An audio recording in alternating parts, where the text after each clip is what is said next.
What's up, Miami Dolphins fans? Welcome to Dolphins Today by Chad Sports. I am Nic Rohloff, and it has been an interesting Tuesday for Dolphins fans, for the Dolphins organization, and we are here live on the channel to break it all down. Obviously, the day has been headlined by Jalen Ramsey and the Miami Dolphins mutually working together for a trade. It is unclear if it will happen before the NFL draft, after the NFL draft, at all. They did leave the possibility of Ramsey staying with Miami in 2025 on the table. Chris Grier then spoke at his press conference today, talked about Tua, talked about Tyreek Hill, the draft, some other spots on this roster, and how Miami will approach the rest of the offseason. So it is a loaded show that we have a lot to discuss just about 9 days away from the NFL draft. So hopefully everybody is ready for a long and fun show. But as we always do, start it off by shouting out your city. Let me know where the real ones are watching from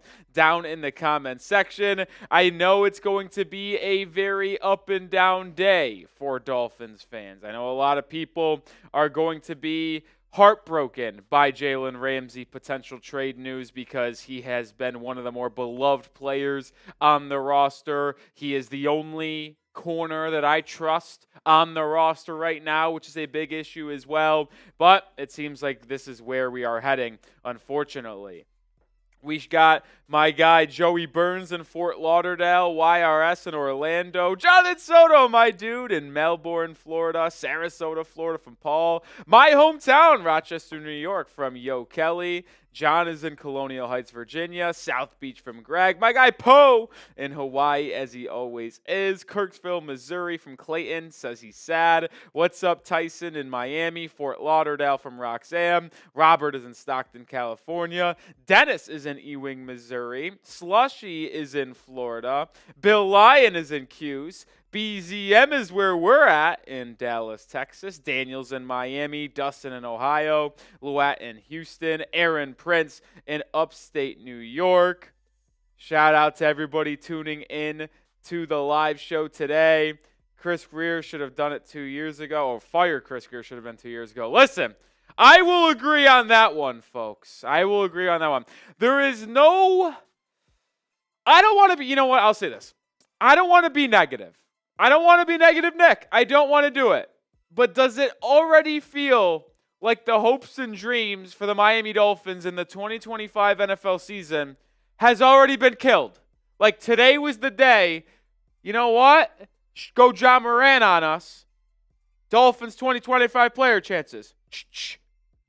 Shoot the gun. Like, how are we supposed to have a successful season and make the postseason if we don't have a cornerback room?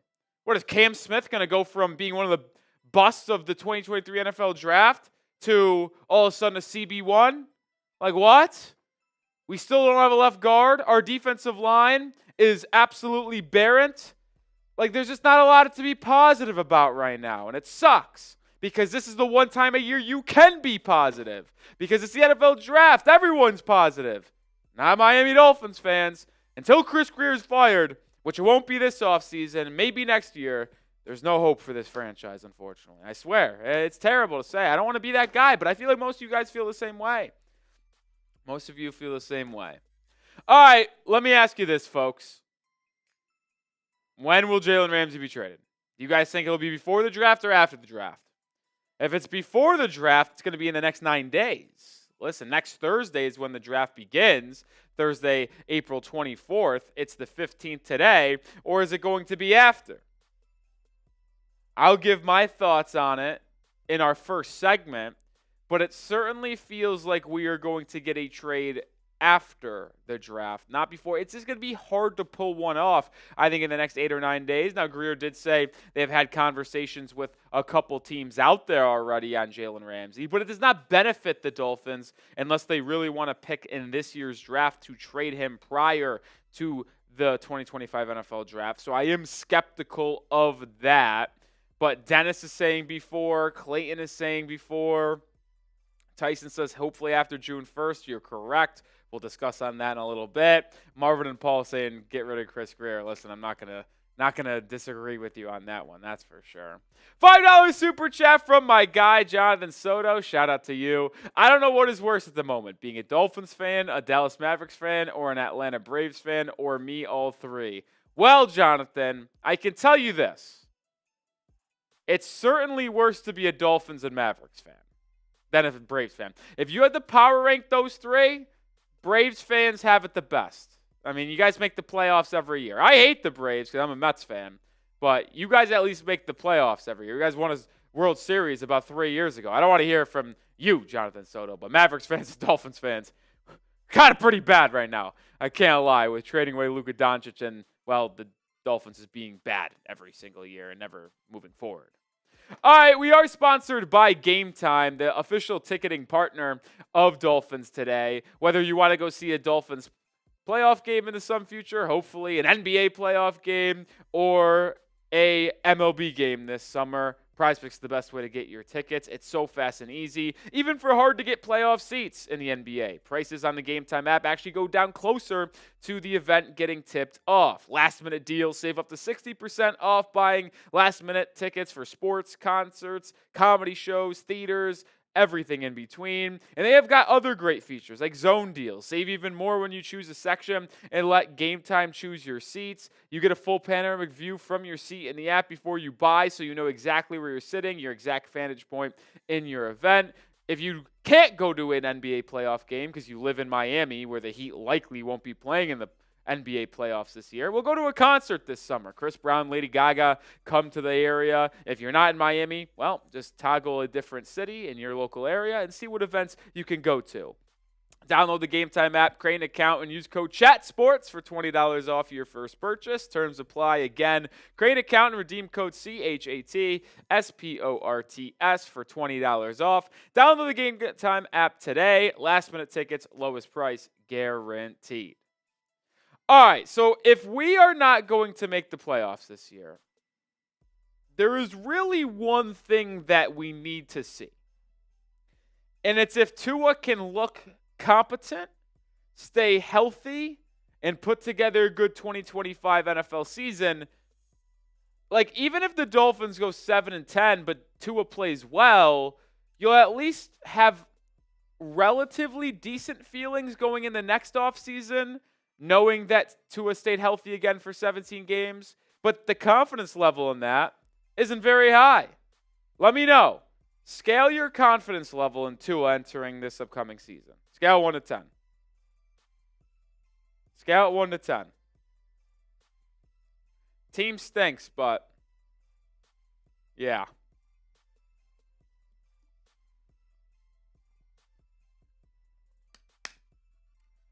I don't have a lot of confidence in the team, but I like to say a 6.3.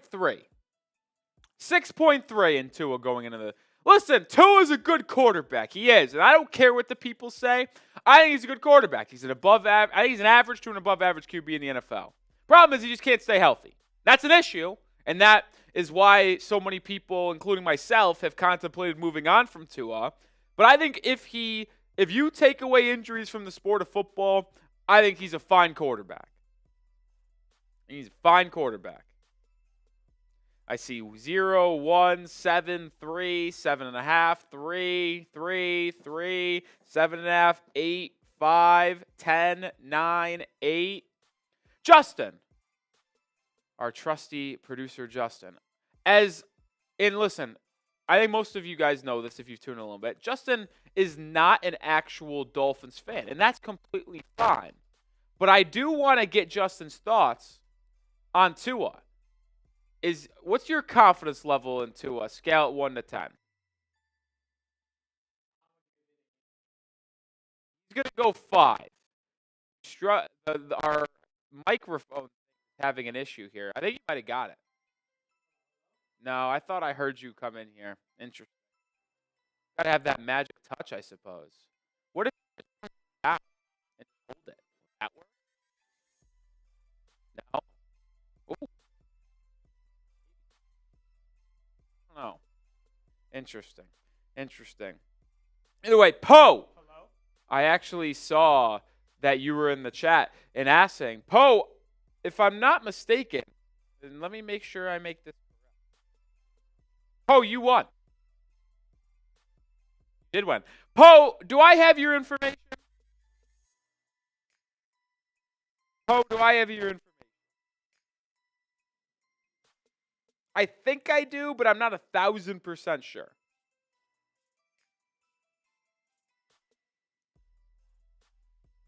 I can't remember.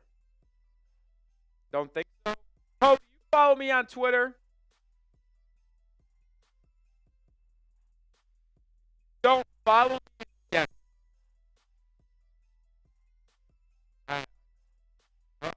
Good? You got it? No. I just, whenever I talk, I had heard something in my ear, so. It's all right. Oh no, we are having issues. I don't know what was going on.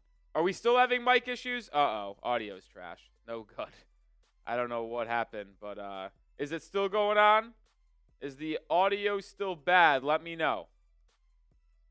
Let me know if it's still rough. Good now. Okay, I don't know what Justin was trying to mess around and get something on. Fine now. Okay, good.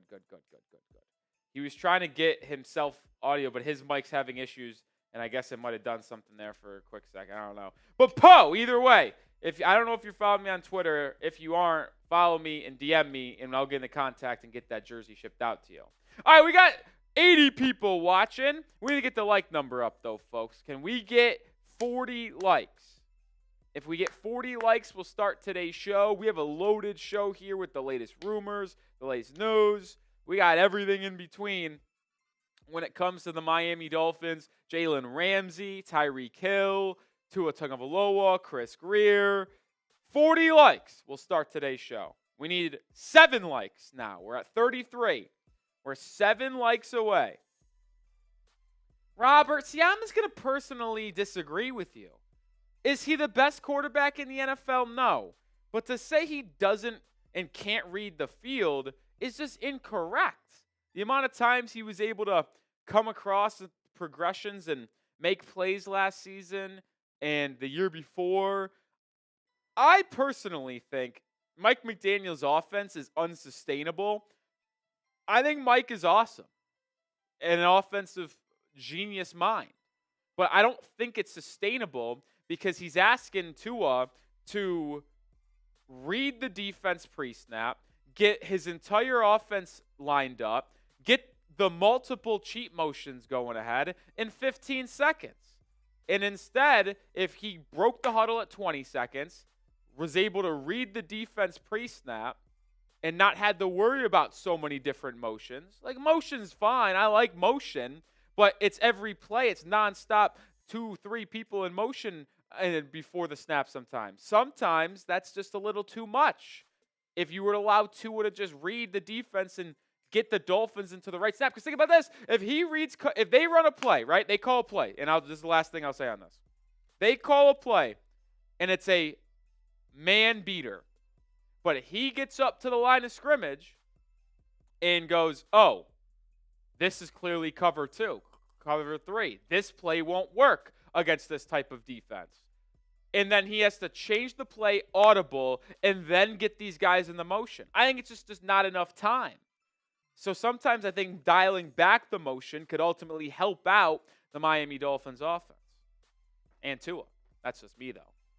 Well, coming up live here on the show, we got Miami Dolphins rumors. We'll actually talk about the 5 most likely Jalen Ramsey trade destinations if he ultimately gets dealt. Then ESPN, Field Yates, and Mel Kiper teamed up for a 3-round NFL mock draft. We'll go over who went to the Dolphins in each of the first, second, and third round. And then the final segment on today's show, I will do my own personal perfect Dolphins mock draft. Not a mock draft that is a normal mock draft where we experiment going different things. With 1 week to go, if it went exactly how I wanted it to go, what would that look like? We'll get into that. And we have over 40 likes. We have 90 people watching. So let's get into the first segment on today's show, which is the latest Miami Dolphins rumors after Chris Grier spoke to the media during a press conference. Welcome to Dolphins Today by Chat Sports. I am Nic Rohloff, and on today's show, we have a lot of Miami Dolphins rumors to break down. Obviously, Tuesday morning got shook up when Jalen Ramsey and the Dolphins were reported mutually working together on a potential trade. But Chris Grier spoke to the media in Dolphins media later in the day on April 15th. He shared a lot of nuggets surrounding the Dolphins when it came to the NFL draft, some of these players that could be traded or not traded, and we'll talk about it all on today's show. And we have to start with that man, Jalen Ramsey, and the trade rumors, because obviously the first thing he was asked about at his press conference was Jalen Ramsey and how this trade discussion got to this point. Well, Chris Grier actually shared it was not a trade request from Jalen Ramsey, which actually caught me by a little bit of a surprise. Grier said that Jalen did not ask for a trade, but after a couple weeks of discussions internally in the front office and his representation, it was in best interest of all parties to move forward. After numerous conversations, it was best to move forward. Grier also noted he is not sure if they will be able to do a trade before the draft, if they want to do one before the draft, or they want to wait till after the NFL draft. And I'll react and talk more about Jalen Ramsey trade rumors, but you would have known about this and seen my initial thoughts before this show if you followed me on Twitter at Nic_Rohloff. I tweet about Dolphins news. If breaking news happens, I'll tweet about it before coming on here and making a video. So if you want to be up to date on everything Miami Dolphins, make sure you subscribe, but make sure you follow me at Nic_Rohloff. Well, my initial reaction to that quote from Grier was this. How could you want to get rid of Jalen Ramsey if he didn't request a trade? Like, seriously. Like, if Jalen Ramsey came to the front office and said, I no longer want to be here, trade me. Okay, I can understand why you're like, all right, he's a 30-year-old corner coming off a little bit of a down year. He doesn't want to be here. But if you did not get that request from Ramsey, why are you getting rid of him? Because even though he had a little bit of a down year last season in coverage, he still is your number one corner, the only guy on the depth chart right now that I currently trust to play at a average or above average level in the National Football League. And he played all 17 games for you. He was durable. And durability is something that can't be taken lightly for Miami because it feels like half of the roster is always hurt. Ramsey didn't miss a single game last season.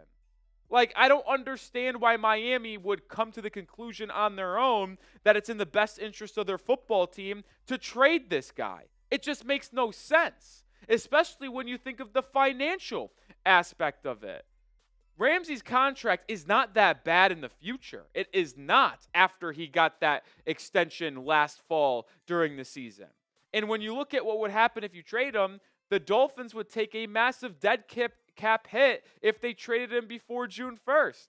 The cap hit would jump from $16.6 million this year to 19 or 29.2. So you lose $12.5 million in cap if you trade him before June 1st. Now, it's a little bit different if you waited till later in the offseason because you could split up that cap and dead cap between 25 and 26 and actually save $6 million in cap savings for this year. So you could potentially go sign a free agent after the draft, whether it's on the offensive line or in the secondary. But you see the numbers on screen. There's no reason why the Dolphins should want to trade him before June 1st unless they are getting a very advantageous draft pick in the 2025 NFL draft. But let me know your thoughts. It seems to me that it makes sense to wait till after the draft and go a post-June 1st trade. But what say you? Does Miami get one done with Jalen Ramsey in the next 8 days before the first round of the NFL draft? Will it be on the draft or will it be after the draft? Pin comment. Let me know your thoughts down below. Just because it purely does not make sense, I am going to think it will be coming after the trade. And now the trade, by the way, could be agreed on, let's just say May 4th. But as long as it's not processed until after June 1st, well, then that's the main thing here because it's all about when it is processed when it comes to the financial aspect of it. So it could be agreed upon any time in the month of May, but as long as they don't submit it to the NFL until after June 1st, then you will be fine from a financial standpoint. Now, I could understand wanting a potential top 100 pick if you get a third rounder in the 2025 NFL draft. I get that, and I would have to contemplate that. But if you're getting a fourth or fifth round pick, I'd rather have it in next year's draft than this year, if I'm going to be completely honest. All right, the next takeaway from Chris Grier's press conference. It seems like Miami is not going to trade Tyreek Hill. This has been a never-ending saga when it comes to the Dolphins offseason of should the Dolphins trade Tyreek Hill? Is Tyreek Hill requesting a trade? Should Miami do it? Like, it's just been an up-and-down carousel here, if we're going to be honest. But Chris Grier stood pretty firm on the stance during his press conference today, saying that they aren't pursuing a trade of Tyreek Hill, and no team, none, has actually tried to call them and trade for Tyreek Hill. Grier did make a joke, which I don't think he should be making jokes because he's on the hot seat, and I think he should be canned. But he said if a team called and offered 2 first-round picks, they'd consider it. I guess this is the case, though. As much as I want Tyreek Hill to be traded, doesn't seem like there's a market for him, unfortunately. Like, that's kind of where it looks here. If no team has contacted Miami looking to trade for Tyreek Hill and there's no market, then you're not going to trade him for scraps and go out shopping him. But if a team was willing to take on Tyreek Hill, I think it's a mistake trying to keep him. Now, I'll say this, folks. I won't rule out a trade in the future, not this offseason, but at the NFL trade deadline.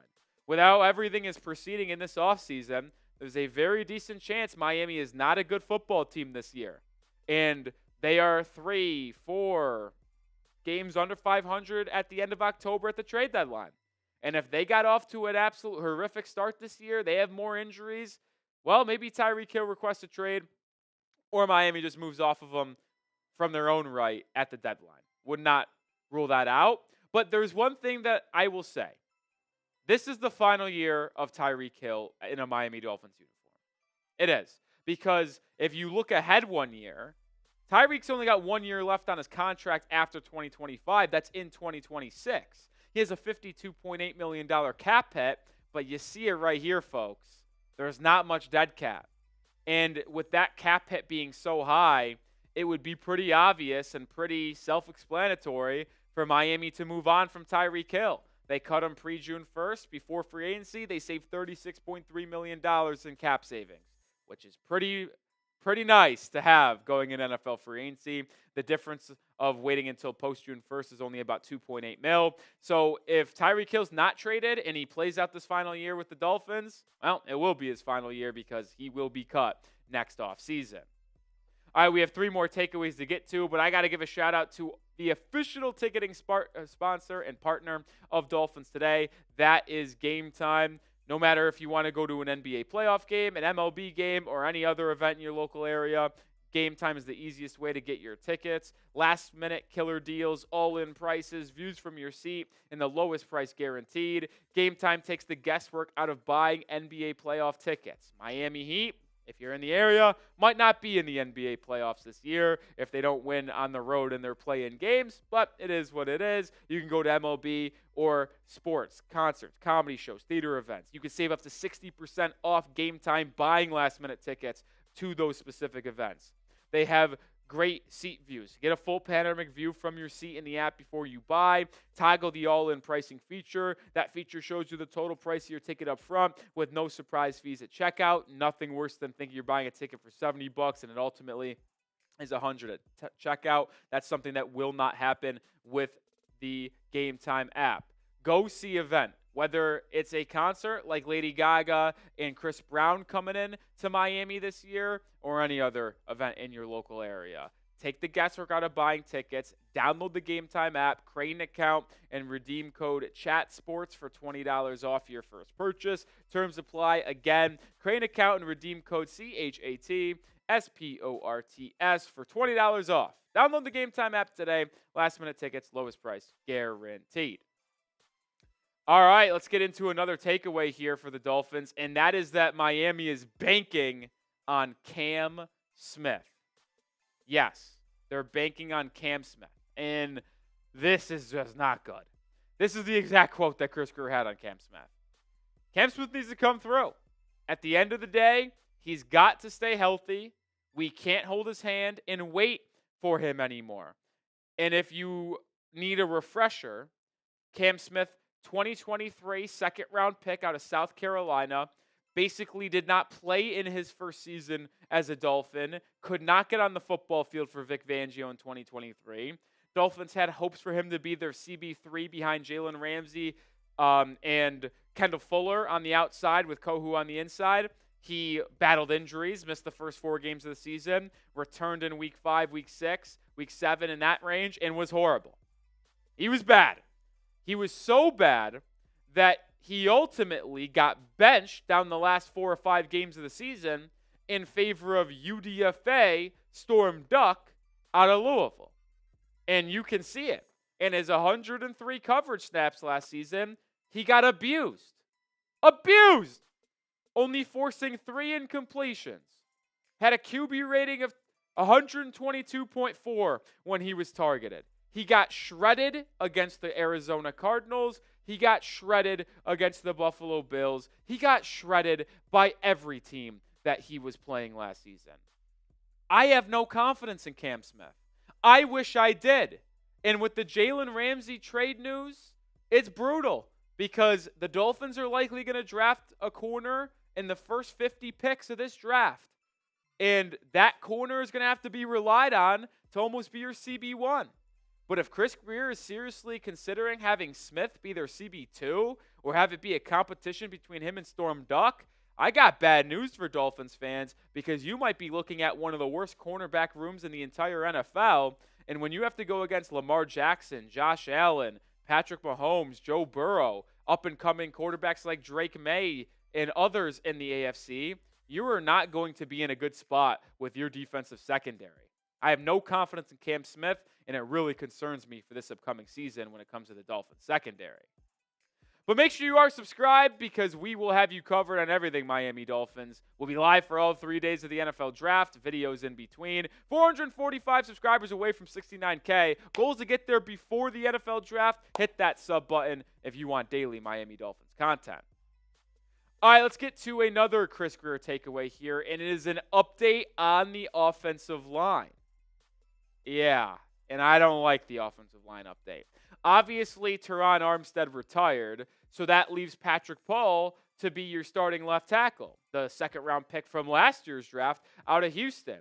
And Grier said he will be the starting left tackle going into training camp, but they did sign Larry Borom in free agency. They also brought back Liam Eichenberg. Grier said that they like Larry Borom as a swing tackle / veteran to compete with Patrick Paul. And then when asked about Liam Eichenberg as a backup center or starting guard or swing tackle, he said that Liam will provide swing versatility and compete for a job.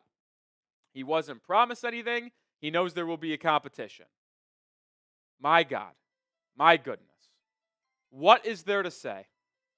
Like, if you had any confidence in Chris Grier going into this offseason, it should have been ended when he re-signed Liam Eichenberg in free agency. I would also argue, if you somehow still had confidence after that going into the draft, it should absolutely be ended by what he said today. Liam Eichenberg potentially competing for a spot. If you told me and he said today, Liam's a backup, all right, cool. That's fine with me. Competing? What is he going to compete for?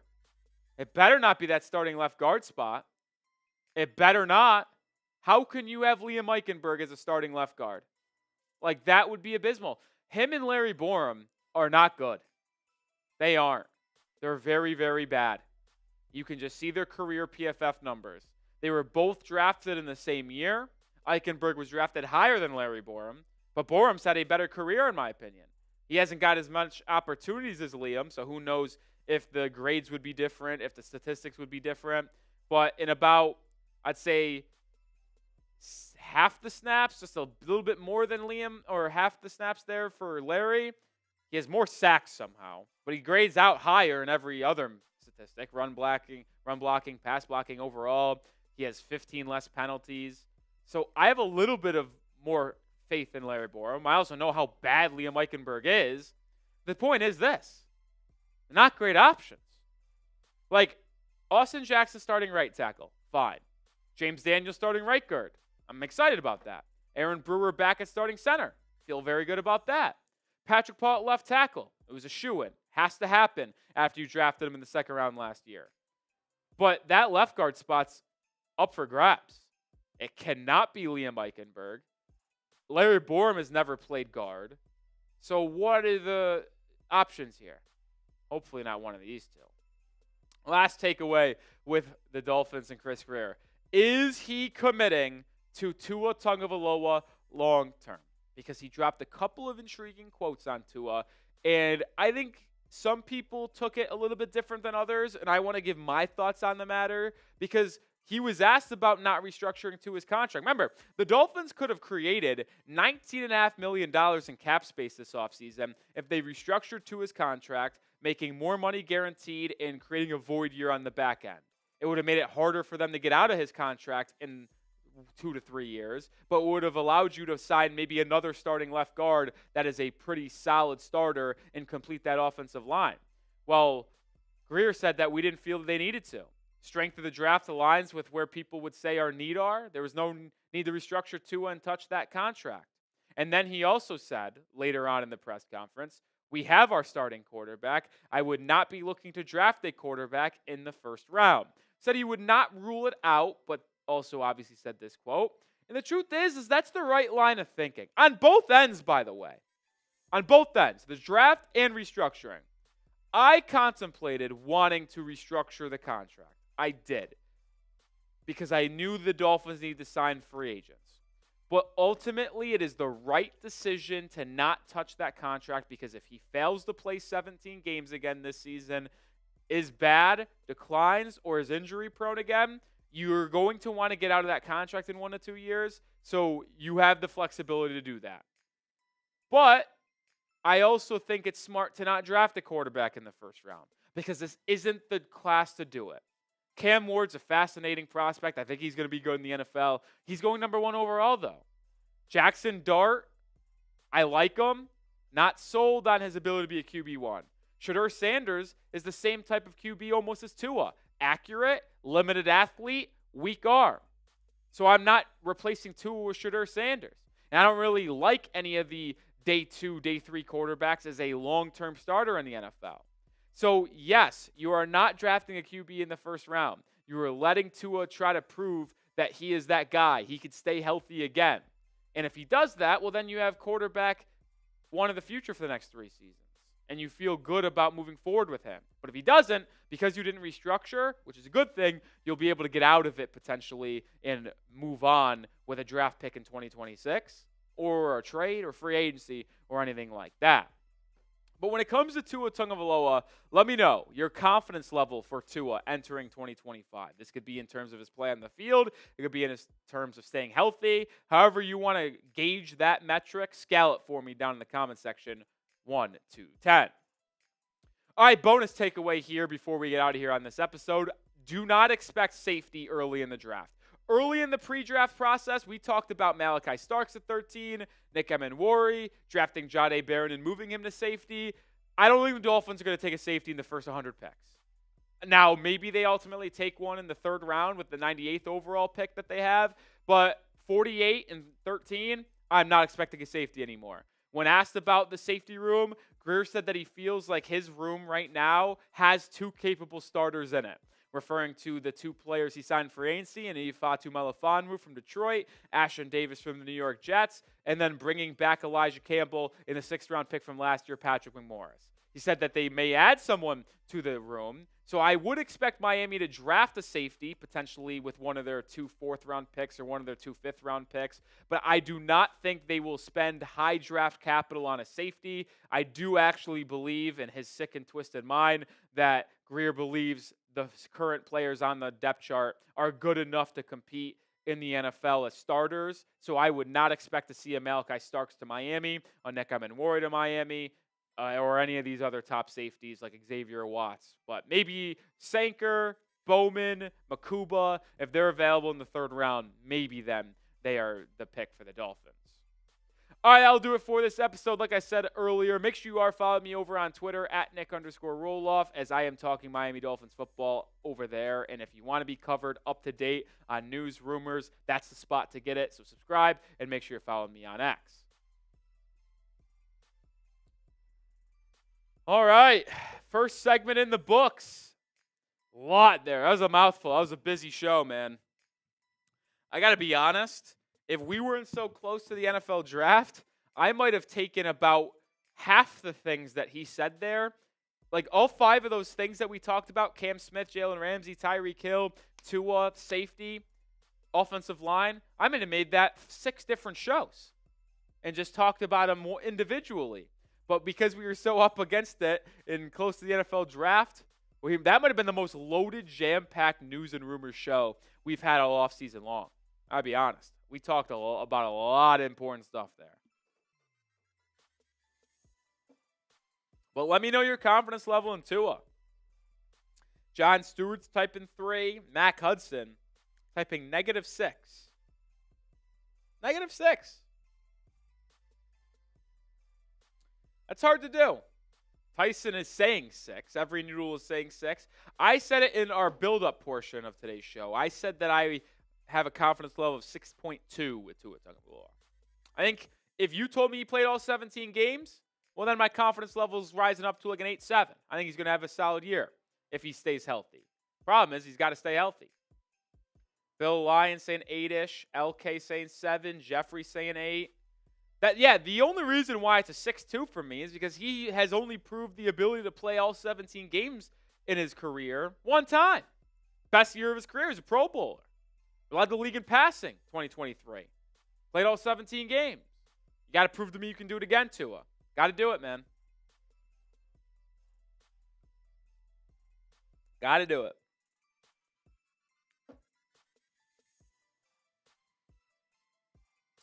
Tyson, that's an intriguing question. I got to be honest. If you watch the video we put out earlier today, I am not high on Isaiah Thomas. I'm not. He's lengthy, but he's slow.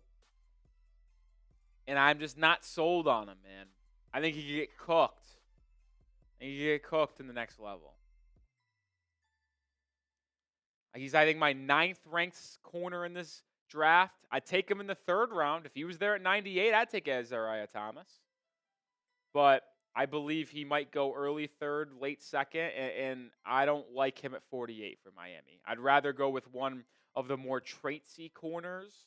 I'd rather go with a defensive lineman.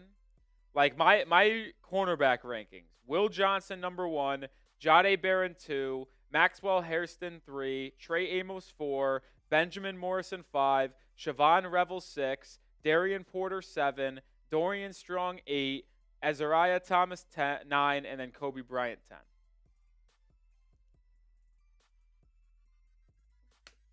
That's my top 10. All right. Let's get into the next segment on today's show. That being Jalen Ramsey trade destinations. Let's talk about it on this episode of Dolphins Today. Jalen Ramsey and the Dolphins are working towards a potential trade. And on this episode of Dolphins Today by Chad Sports, we are going to discuss the top 5 potential destinations and what the trade value may be for Jalen Ramsey. I am Nic Rohloff, and we will start with the trade value because as good as Ramsey was for the Dolphins ever since they traded for him in the 2022 offseason, it is still not going to be a good haul for Miami. With him being 30 years old and his contract being interesting to the point where it's basically a 1-year deal for a team taking him on because the money is not guaranteed for that said new team over the next 3 seasons after 2025. It sounds like Jalen Ramsey's trade value is most likely going to be a 3rd-round pick or a 4th-round pick. Now, that value might change based off what year the draft pick is in. If it's a 2026 draft pick and this trade happens in June, it might be a 3rd or 4th. If it's in 2025, it might be a 2nd-round pick if it's a contender offering that for Ramsey, because the Dolphins' cap situation is not good if they trade him before June 1st, so they might require a higher draft pick from a team that wants Ramsey before the draft or on draft night. And I did want to share this quote as well before we get into the destinations. Chris Grier, speaking to the media on Tuesday, April 15th, said that Jalen Ramsey did not ask for a trade. So it doesn't make sense to me why Miami even is trading him in the first place. Now, there is a chance that he doesn't get traded. They did leave the door open for a potential return. But it is interesting to see the language that Grier and Ian Rapoport have used. But the part at the end is what I wanted to showcase. Not sure if he will be traded before draft. It could be on the draft. Could be after the draft. We'll see. But don't miss it, folks. When Jalen Ramsey gets traded, or if he gets traded, we will go live here on the channel. Hell, maybe it'll happen while we're already live during the NFL draft. We'll be live for all 3 days. But if it happens before, happens after, we'll go live breaking down the Jalen Ramsey trade. So make sure you subscribe. Make sure you also click those notification icon and have it turned on to all, not just personalized, so you never miss a video or live show we do. Did want to showcase this here from Sports Betting AG, Jalen Ramsey next team odds. These are the top 5 teams according to them. And now these aren't the 5 teams that we will talk about on today's show, but the Las Vegas Raiders have the best odds to be Ramsey's next team. The Cardinals at number 2, Dallas at 3, Commanders at 4, and the Detroit Lions at 5. There were some other teams there at 6 or 7. Like the Chargers, like the Vikings. But these are the top 5 teams that some Vegas outlets have as Jalen Ramsey's next team. But with that being said, I am going to get into my top 5 Jalen Ramsey destinations. And we are going to start with the 5th team, so the least likely out of this list in my opinion. That being the Los Angeles Chargers. But I still do think they have a pretty good reason to go out and trade for Jalen Ramsey. You look at this cornerback room. It's interesting. They have not re-signed Asante Samuel Jr. He is still out there in free agency. They did bring in Dante Jackson, who played last year in Pittsburgh and was relatively solid. And they have a couple young cats entering their second year, like Cam Hart from Notre Dame, Tarheeb Still from Maryland. Both of them had a very productive year last season. But I think if the Chargers wanted to go really into it here, folks, they might like to add Jalen Ramsey to complete that secondary room and have a balanced attack in that back end. And if you are Jalen Ramsey, I think he might want back in LA. Remember, he played in Florida, played for the Jaguars, then got traded to the Rams, and then got traded to the Dolphins. Maybe he wants to go back to LA. Maybe he likes living there. Maybe he still has a house there. So I think the Chargers could absolutely be an option. And remember, the verbiage is interesting here because they said the Dolphins are going to work with Ramsey to find the best possible spot. So once they have trade equity and value set in stone with the team, they'll talk with Ramsey where he'd rather go. And the Chargers are projected to be a competitive team next year. I think Ramsey might be interested by joining the Herbert-led Chargers. The next team on my list is going to be a team that was on the top 5 odds. It's going to be the Washington Commanders at number 4, a team that just made the NFC Championship game last year, and you could argue the secondary is what led them down. Their cornerback room is borderline kind of set, but it is interesting to see if they could trade for Ramsey. They may obviously trade for Marshawn Lattimore at last year's trade deadline. Mike Sanistril had a good first year as a rookie out of Michigan. Our good friend Iggy there in the nickel. But they also signed Jonathan Jones in NFL free agency, the longtime corner for the New England Patriots. But there could be interest by the Washington Commanders. I talked to Jack Sperry, our Commanders host here, and he said that he absolutely could see Adam Peters in the Commanders front office being interested in Jalen Ramsey. Plus, the Washington Commanders have enough money to pay Jalen Ramsey, take in that contract, and potentially keep him around long term. You looked at the Commanders last year. That offense was able to get them to the NFC Championship game. But the defense gave up a 50-burger to the Eagles in the NFC Championship game. They got cooked on the ground. They got cooked in the secondary. Maybe they ultimately look at this and say, hey, we'll trade a mid-round pick for Jalen Ramsey right now and add some defensive linemen in the draft, and maybe our defense is going to be good enough to get to a Super Bowl in year 2 of Jaden Daniels. But predict it for me.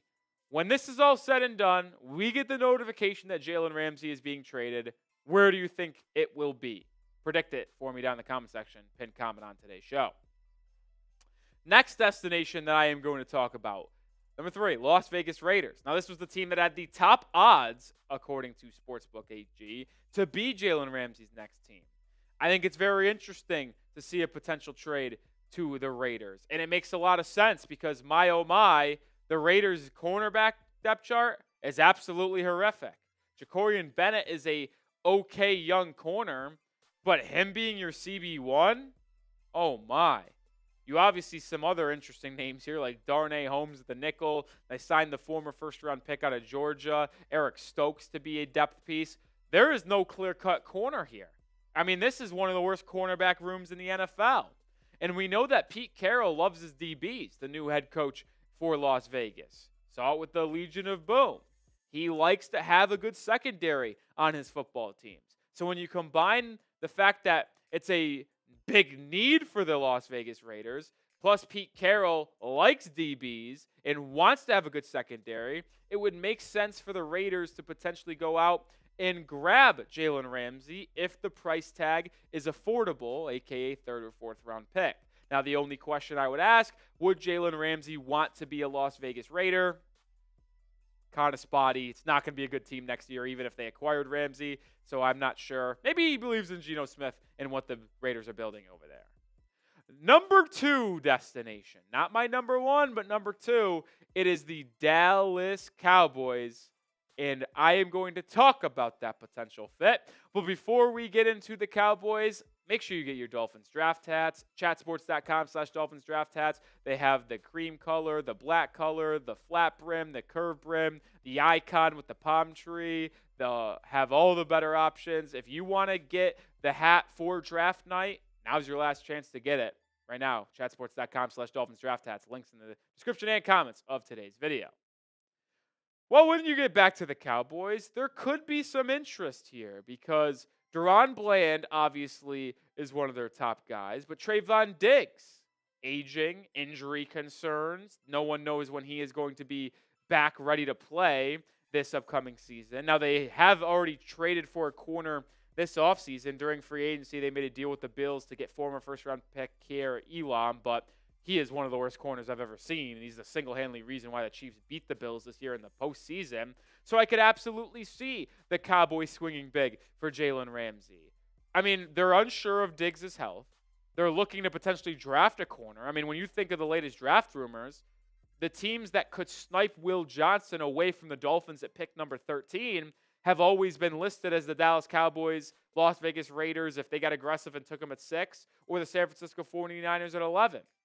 So to me, it would make sense for the Cowboys if they were going in on Jalen Ramsey. And our own producer extraordinaire, Justin Honore, when I asked him, how would you feel if Jalen Ramsey was traded to the Dallas Cowboys?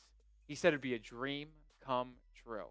1A and 1B between Zeke and him in terms of Ramsey of being his guys. I could see the fit. I really could. I think Jerry Jones and Stephen Jones would be interested in making a splash move as well. They go offense in the first round, going with a wide receiver or running back. They go DB with a mid-round trade to Jalen Ramsey. I could see the Cowboys pulling that off.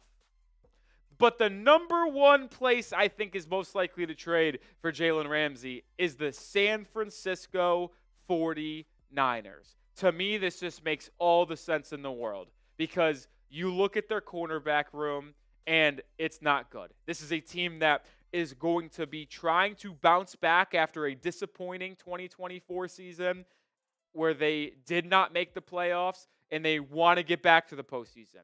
I mean, their top 3 guys are Trey Brown, Renardo Green, and Diamador Lenore. Now, Lenore is a really good nickel, but they don't have a solid boundary guy, and I promise you, Trey Brown and Renardo Green aren't doing that. And remember last season, they had Charvarius Ward, who ultimately left in free agency. And I know some people might be wondering, well, why would they want to trade for an old kind of expensive corner like Jalen Ramsey if they could have just re-signed Ward? Well, I would encourage you to look up the story. It's a tragic one with Charvarius Ward, but him and his family just could not handle being in San Francisco any longer, and I don't blame them from that. But the 49ers have the cap space to take in Ramsey's contract. They have $39 million in cap space. They need a corner. I mentioned it earlier that they have been one of the top teams linked to Will Johnson and Jahdae Barron, the top 2 corners in this draft class. So I think the 49ers are probably the most ideal and logical fit for Ramsey to want to go there to try to compete in the NFC, but also the 49ers getting a player that would help them in a big way in that secondary. But when it comes to a Jalen Ramsey trade, I ultimately think a trade happens after the draft. I could see it happening on draft night. I could see it happening in day 2 or something like that. But with the financial aspects of the situation for Miami, it just doesn't make a lot of sense for the Dolphins to trade him right now. I'm serious, because the cap number jumps $12.5 million for 2025 if you trade him before June 1st, which basically eats away at all of your cap space to sign free agents after the draft, because you would be left with just barely enough money to sign your own draft class. So to me, I think a trade will happen after the draft, and it won't be finalized until post-June 1st. It also will allow teams to see, all right, we weren't able to address corner in the way that we wanted to during the draft. We know Ramsey's available via trade. We'll send a 2026 third or fourth round pick for Ramsey and get that need done. That's how I see it unfolding. But whenever Jalen Ramsey gets traded, make sure you're subscribed, because we'll break it down. All right, I gave my top 5 trade destinations for Jalen Ramsey. Where do you guys think he will be traded? Let me know. LK saying Patriots, but never mind. I don't think the Patriots would be interested in Jalen Ramsey. They have a cornerback. No, yeah, they definitely wouldn't. They got a good cornerback room. I'd say they have one of the best corner rooms in the NFL. They have Christian Gonzalez entering his 3rd year. He was a top 5 corner last season in year 2. They signed Carlton Davis in free agency. They have Marcus Jones returning in their nickel. So I don't think the Patriots would be an option whatsoever.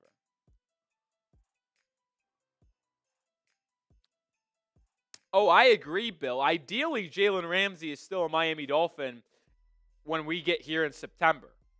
But if he gets dealt, man, those are the 5 teams I think most likely. Lakeisha Smith says Washington. They were number, 4 on my list, Justin? Yeah, number 4. I think the top 2 make a lot of sense, man. I mean, I'll continue. I think the most likely teams are San Francisco and Dallas. I do. They both need corner, and they both need other things too, though, in the draft. They've been rumored to take one in the first round of the draft at 11 or 12, but if they want to go offense, San Francisco needs an offensive lineman big time, man. They could go O-line and then just trade for Ramsey after the draft. The Cowboys have been rumored to take Ted McMillan or a running back like Amarian Hampton or Matthew Golden. They take one of those 3 offensive guys to help out Dak Prescott, trade a mid-round pick after the draft for Ramsey. Makes sense to me. It's possible. Sean says 60% odds he doesn't get traded at all. Grier can just say play on your contract. Well, the difference, Sean, is that would be the case if Ramsey requested a trade. It sounds like the Dolphins want to get rid of Ramsey. The way Grier spoke at his press conference today, they said it was mutual. That after weeks of discussions, the best thing for both parties is to move on. So I don't know what to tell you. They wanted to move on from Ramsey, I guess.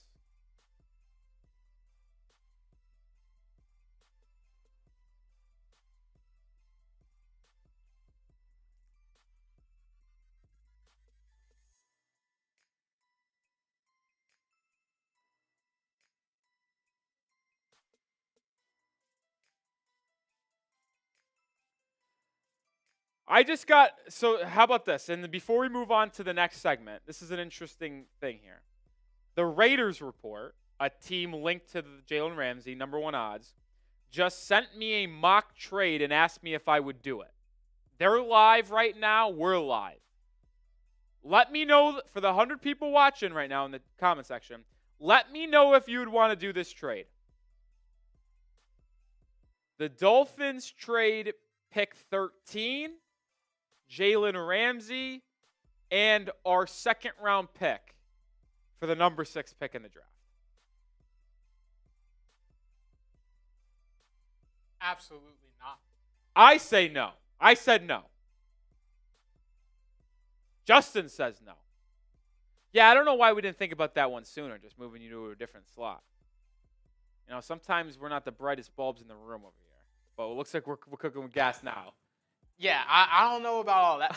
Why are you having to give up your first round pick and Jalen Ramsey to move up 7 spots, and I get nothing back but the 6th pick? They're asking. Yeah, the chat is all saying no. Like, listen, we have too many team needs to trade up.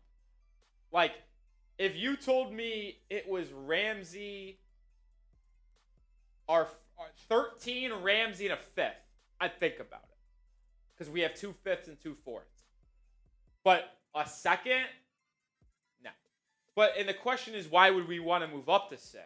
Well, if the Dolphins really wanted an offensive lineman, trading up to 6 would guarantee themselves one of Armand Membu or Will Campbell. But I'm fine sticking at 13 and going with one of those guys like Will Johnson or Jahdae Barron. So, now I would say I'd be intrigued if Mason Graham was on the board. I would still not trade our 2nd round pick. But trading up in general to get the 6th pick, if Mason Graham was there, that would intrigue me.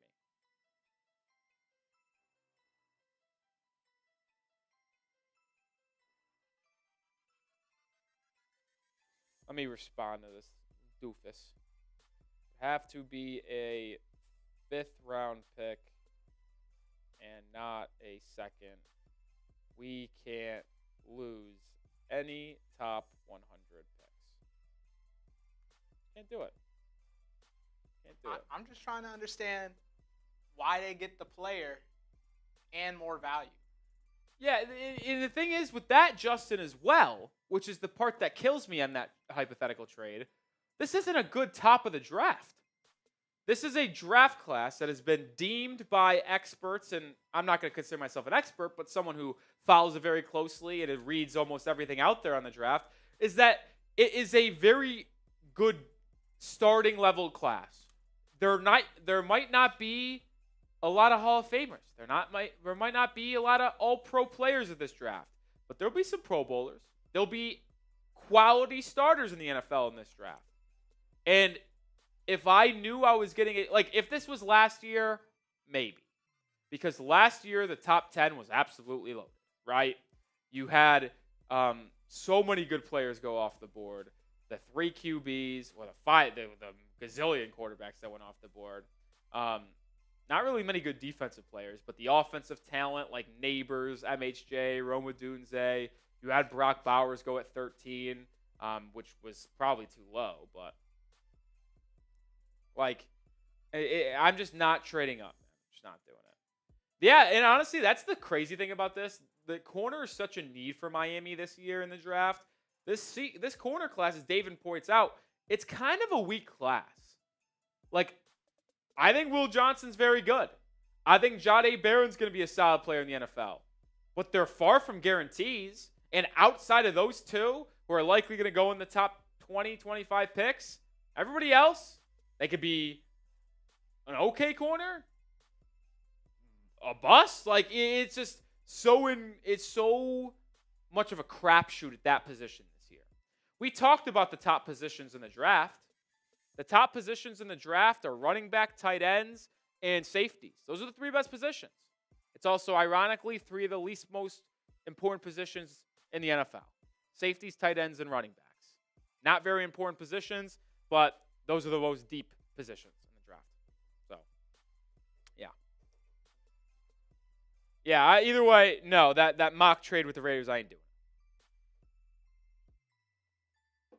I will say, though, I would contemplate it if it was a 5th round pick instead of the 2nd.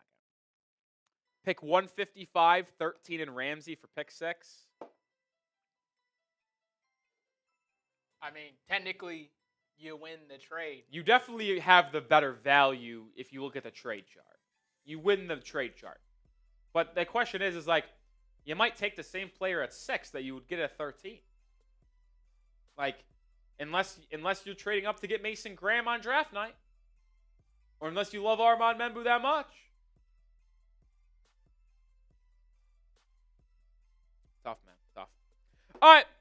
Let's get into the next segment here on today's show. A mock draft from ESPN. They did a 3-round mock. Field Yates and Mel Kiper. We'll break down those 3 picks for the Miami Dolphins. We have a mock draft reaction on this episode of Dolphins Today by Chat Sports. I am Nic Rohloff. The draft is less than a week away, and Mel Kiper and Field Yates combined to do a 3-round NFL mock draft for ESPN. We will take a look at who Miami selected at 13, 48, 98, break them down as prospects, how they would fit for the Dolphins, and my overall thoughts at the end. We'll start by looking at who went off the board before Miami at pick 13. And I think you're going to see this top 8. If I had to put money on it, honestly, I think this is going to be the top 8 that ultimately goes on draft night. These 4 seem like a lock. These 4 feel like it's going to happen with all the new noise and news we've been hearing about Gentry to the Raiders and Armand Membu to the Jets. And it sounds like the Panthers are infatuated with Jalen Walker out of Georgia. So the draft to me starts at number 9 with Colorado almost. And in this, or Colorado, New Orleans, they took the Colorado quarterback, Shedeur Sanders, and then Tyler Warren at 10, Kelvin Banks at 11, and then Matthew Golden at 12, which is a fascinating situation for Miami because with the need at corner, there was no corners to go off the board in the first 12 selections, which I don't think it has to be quite a surprise. If the board fell this way on draft night, it's going to be Will Johnson with the 13th pick. Now, maybe I'm wrong, and the Dolphins like Jahdae Barrett more, but they need corner, especially after the Jalen Ramsey news, more than anything else at this point. That or defensive line. Will Johnson is clearly the best player on the board out of the defensive linemen and cornerbacks. Field Yates had this pick as they alternated selections in this mock, and he took Michigan corner Will Johnson, which makes all the sense in the world. Before we talk about Johnson as a prospect, I want to make sure you do subscribe to the channel because we will be live for all 3 rounds of the NFL draft and all 3 days of the NFL draft as well. Plus, ESPN Plus charges $120 a year to get that content we're showing you. We do $0. Join the channel today. We do it better than anyone else. And I think this would be the best case scenario for the Miami Dolphins. If you've watched the content here on the channel over the past couple of weeks, you would have known that I have zeroed in on Will Johnson being my clear-cut, no doubt, top guy on my big board for the Dolphins with the 13th pick. Maybe he gets picked ahead of us and we have to pivot. Maybe so. But if he's on the board, it's hard for me to find a scenario where I do not want to take Will Johnson. And for the new people that are watching this video for the first time, I'll explain why. Well, you look at the quarterback room, Jalen Ramsey might not be in this picture for much longer, right? After the news coming out earlier this week about the Dolphins and Ramsey working together on a trade for the future, you already needed a cornerback next to Ramsey. So with him off the roster, the biggest need now is cornerback, and Will Johnson could potentially be your cornerback 1 right away in year 1 and of the future. Field Yates on picking Johnson to Miami, saying that he's one of the best 10 players in this class, has excellent ball skills, instincts, and a 6'2" size that all stand out. The Dolphins have a whole opposite of Jalen Ramsey, making cornerback a pressing need. And yes, Miami must also address the offensive line, but it can do so on day 2. And as I just mentioned by looking at that cornerback depth chart for the Dolphins, now we don't have to worry about getting Johnson opposite of Jalen Ramsey. It's likely to be the face of this cornerback room because it now looks like there will be no Jalen Ramsey. Now, there's a lot to be concerned about with Will Johnson. I'm not going to act like he's a perfect prospect. He is a very solid corner prospect, in my opinion. Remember, he was a projected top 5 pick in this draft going into this past college season before he only played in 6 games, battled hamstring injuries, and kind of checked out at the end of the year. But in 2023, he was the top corner out there and would have been the top corner drafted in the 2024 NFL draft, in my opinion. He was absolutely elite leading that Michigan Wolverine team to a national championship. Is there concern about his speed? Yes, there's rumors about his 40 being a 4.6, 4.61, and his shuttle time being in the 13th percentile, 4.33. But I think he works in Anthony Weaver's system. It's a versatile man-zone hybrid kind of scheme. Will Johnson's got the intangibles, man. He plays the ball, got great instincts, can read the quarterback, especially in zone coverage. I think Will Johnson is the most ideal pick for Miami at 13th overall.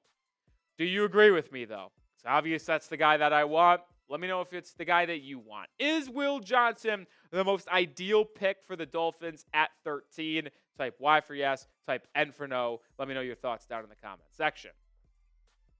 I'll end the conversation with Will Johnson here. He might not be the most explosive, but he's got that intangibles. He's got the ability to make plays, read the quarterback, jump in front of these wide receivers on crossing routes or corner routes and intercept the ball, take it to the house.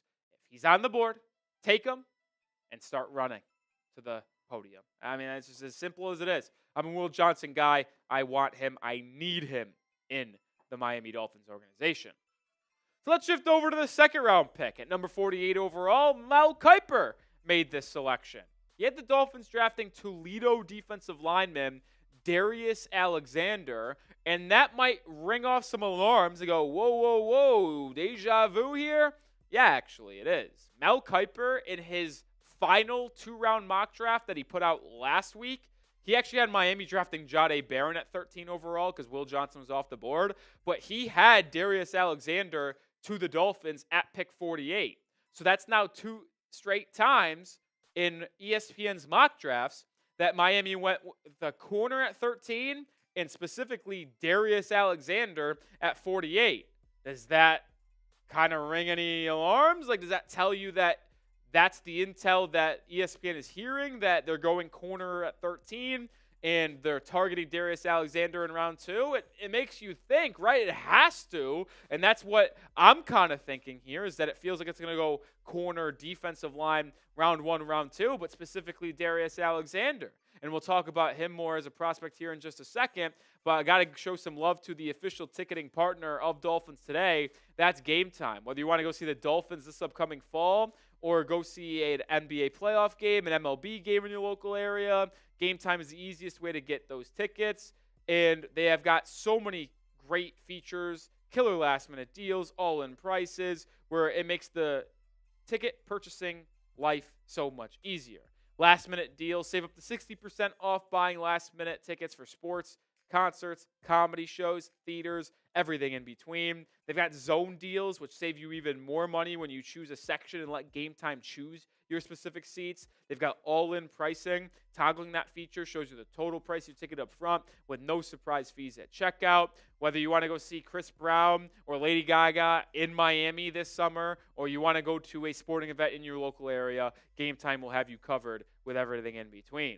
Take the guesswork out of buying tickets with Game Time. Download the Game Time app, create an account, and use code CHATSPORTS for $20 off your first purchase. Terms apply. Again, create an account and redeem code CHATSPORTS for $20 off.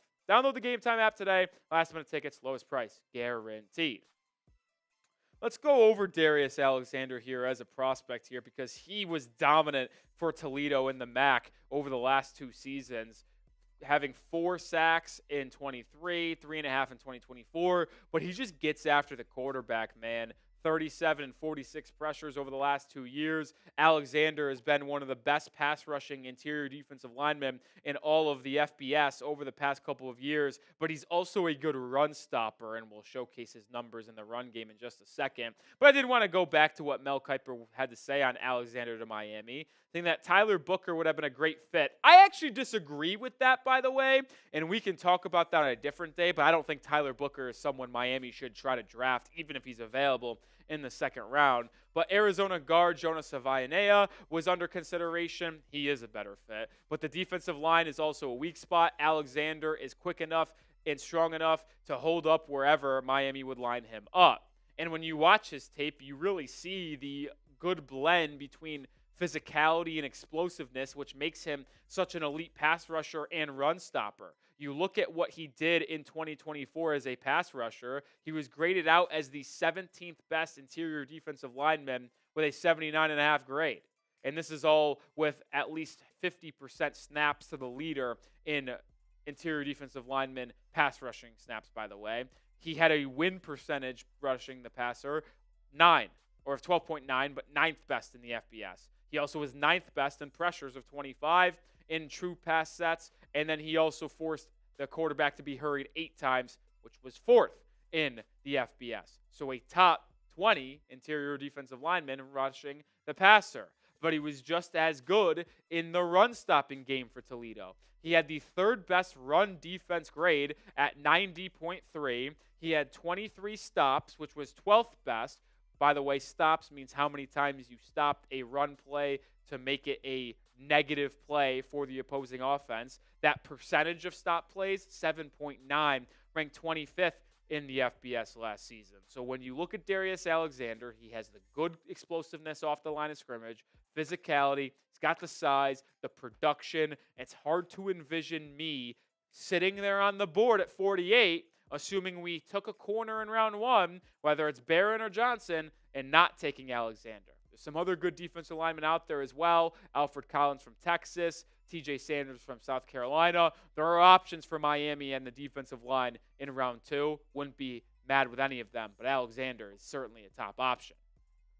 Moving on to the 3rd round pick, Mel Kiper had this selection again, and he went trenches once again, but offensively, going with William and Mary offensive lineman Charles Grant, who is rising up my board for the Dolphins as a 3rd round possible pick.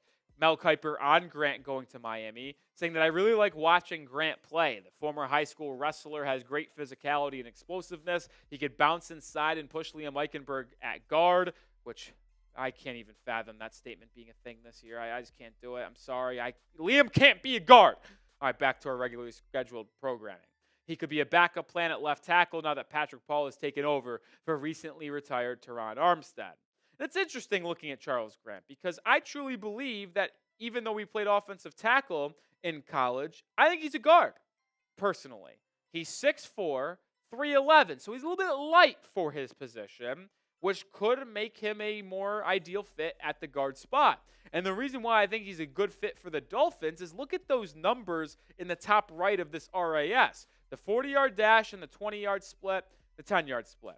10-yard split wasn't as good getting off of the line of scrimmage, but when he got moving, he got moving.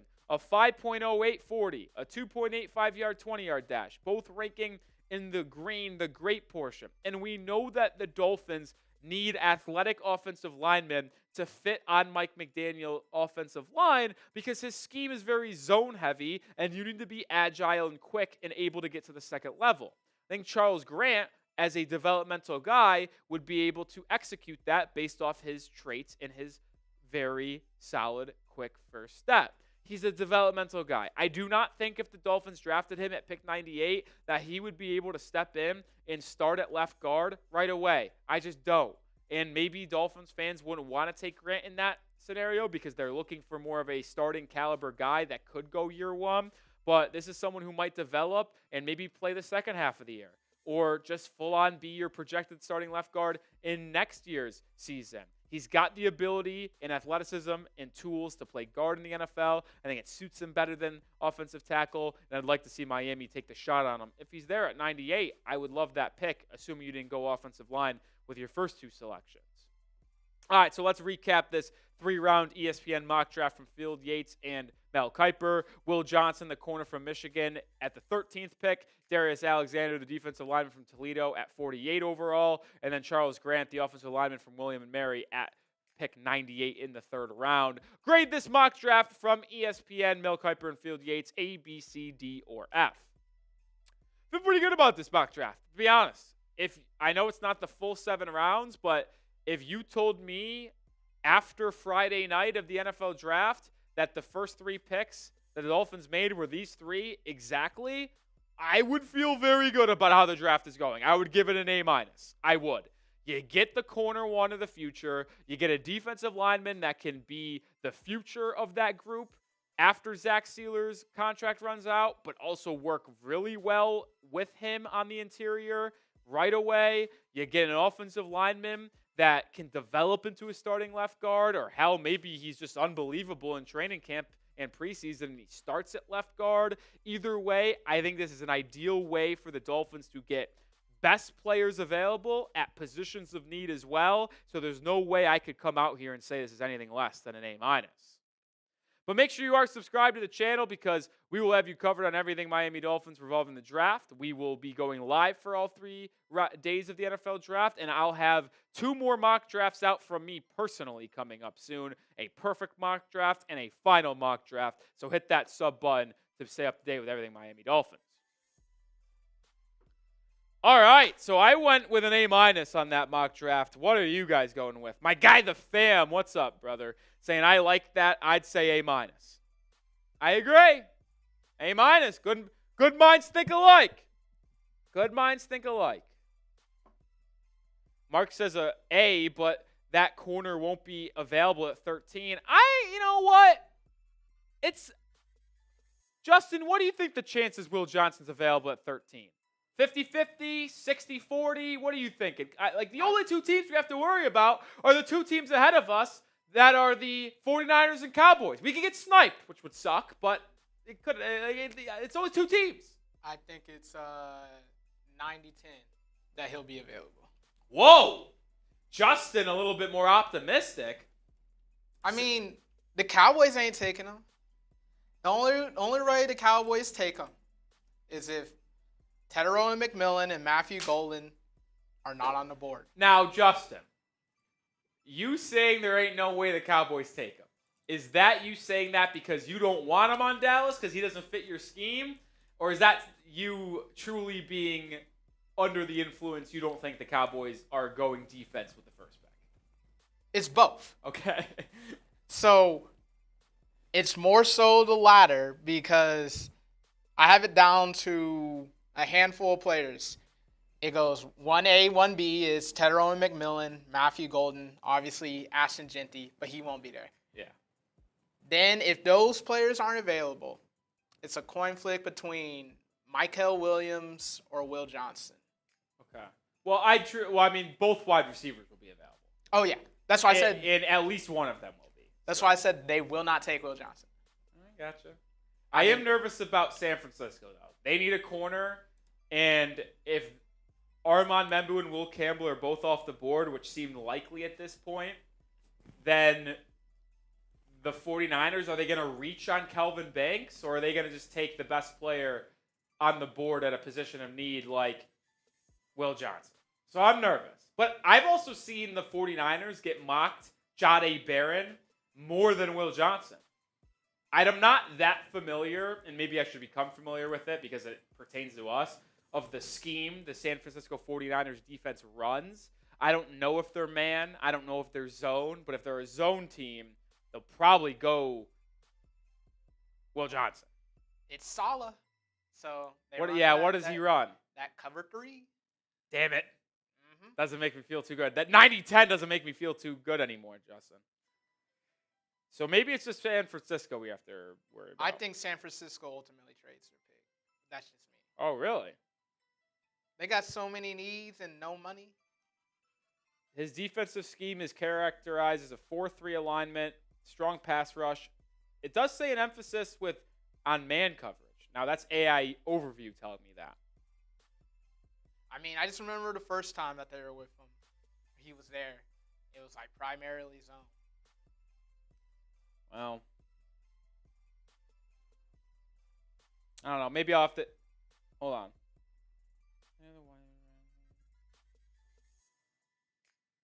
Okay. Yeah, you're right. So this article about Saleh coming back to San Francisco said, with the 49ers view it as a benefit that Saleh will maintain the defensive structure. It could also be viewed as a negative. The wide 9 defensive front and heavy zone coverage that Shanahan is enamored with is looking outdated. It won't change if Saleh comes back. There likely won't be any change if they hire Saleh, but that is exactly what the 49ers need. They need more than some tweaks to their defense, and they won't get that from Saleh. So, chat, we might be cooked. We'll see, though. It's draft night. Anything can happen.